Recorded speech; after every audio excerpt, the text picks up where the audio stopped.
பார்த்தீங்கன்னா √3 அப்படியே வச்சுக்கிடுவோம். இப்போ இதை எப்படி எழுதிக்கிற முடியும்? 4 × 2 டிவைடட் பை இதை எப்படி எழுதிக்கலாம்? ரூட்டுக்குள்ளே 4 12ன்னு எழுதிக்கிற முடியும். அடுத்து பார்த்தீங்க அப்படின்னா √3 அப்படியே இருக்கட்டும். இந்த ஒரு நாளை ரூட்டை விட்டு வெளியில் எடுக்கும்போது 2 ஆயிரும், √2 மட்டும் இருக்கும். டிவைடட் பை இந்த நாளை வெளியில் எடுக்கும்போது என்ன ஆயிரும்? 2 ஆயிரும், ரூட்டுக்குள்ளே இருக்கிறதுனால √3. இப்போ பார்த்தீங்க அப்படின்னா இங்கே ஒரு 2 இருக்குது, இங்கே ஒரு இது ரெண்டும் மல்டிப்ளிகேஷனில் தான் எல்லாம் இருக்குது. எல்லாமே இப்போ கேன்சல் பண்ணிக்கலாம். 2 2 கேன்சல் ஆயிடுச்சு, 3 3 √3 √3 கேன்சல் ஆயிடுச்சு. அப்போ ஆன்சர் √2. இந்த சம்க்கான ஆன்சர் √2. இப்போ இந்த சம்க்கான ஆன்சர் பார்க்கலாம். √3 + √x = இது எப்படி எழுதிக்கலாம்னா, இப்போ வந்து நம்ம √3 இருக்கிறனால இந்த டேர்மை கேன்சல் பண்ணுற மாதிரி நம்ம பிரித்து எழுதிக்கிற போகிறோம். அப்போ 27 எப்படி எழுதிக்கலாம்? 9 3 27 எழுதிக்கலாம். அப்போ இந்த 9 வந்து ரூட்டை விட்டு வெளியில் எடுக்கும்போது நம்மளுக்கு என்ன ஆயிரும்? இங்கே 9 வந்து 3² எழுதிக்கிற முடியும். இங்கே ஒரு 2 இருக்குது, 2 கேன்சல் ஆகிடுச்சுன்னா அப்போ 3 √3. இந்த சைடு வந்து √3 + √xன்னு இருக்குது. இப்போ பார்த்தீங்க அப்படின்னா √3 அந்த சைடு கொண்டு போய்க்கலாம். √xஐ மட்டும் இங்கிட்டு வச்சுட்டு 3 √3 மைனஸ் இங்கிட்டு இருக்கிறது ப்ளஸில் இருக்கும்போது இங்கிட்டு போகும்போது மைனஸ் ஆயிரும்.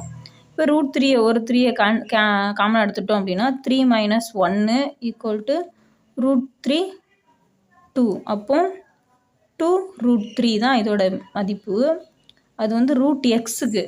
இப்போ நம்ம வந்து எக்ஸோட மதிப்பு தான் கண்டுபிடிக்கணும். அதனால நம்ம ரெண்டு சைடுமே வந்து என்ன பண்ணுறோம் அப்படின்னா ஸ்கொயர் ரூட் எடுக்க போகிறோம். போத் சைடு வந்து ஸ்கொயர் ரூட் வந்து என்ன செய்ய போகிறோம்? அப்ளை பண்ண போகிறோம்.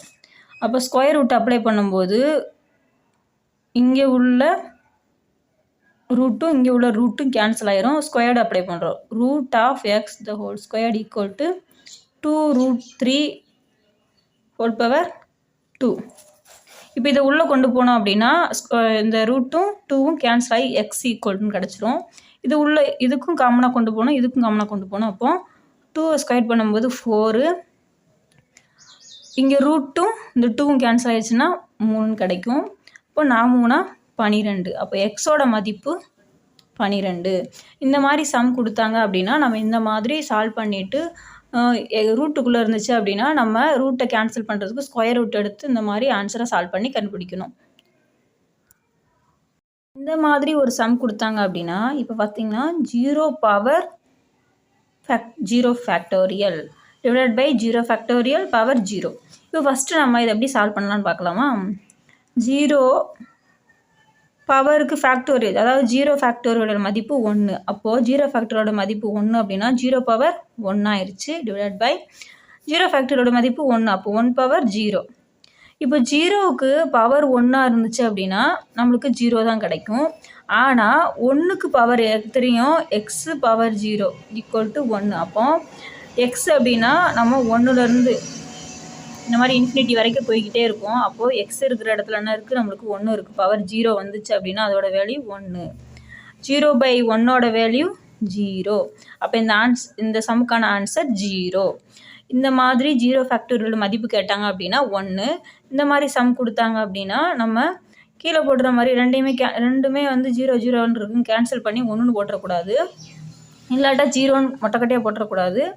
ஒருவேளை இதே சேம் நம்பர் வந்து மேலேயும் கொடுத்துருந்தாங்க அப்படின்னா நம்மளுக்கு 1/1 வந்துருச்சு அப்படின்னா அதோட மதிப்பு 1 ஆயிரும்.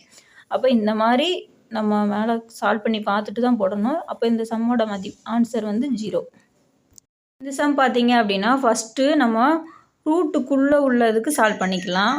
ஸ்கொயர் ரூட்டை அப்படியே காமனாக வச்சுக்கலாம். இப்போ √100ஓட வேல்யூ வந்து 10ன்னு தெரியும். அதே மாதிரி வர்க்கமூலம் ரூட்டுக்கு 36க்கு வர்க்கமூலம் பார்க்கும்போது 6 36 டிவைடட் பை √2க்கு இங்கே எடுக்கணும். அப்போது √4க்கோட மதிப்பு 2. இப்போ இது ரெண்டே ஆட் பண்ணலாம். √16 டிவைடட் பை 2. 16ஓட வேல்யூ 4ன்னு தெரியும் நம்மளுக்கு. Divided by 2 2 2 4. அப்போ இந்த சம்முக்கான ஆன்சர் 2.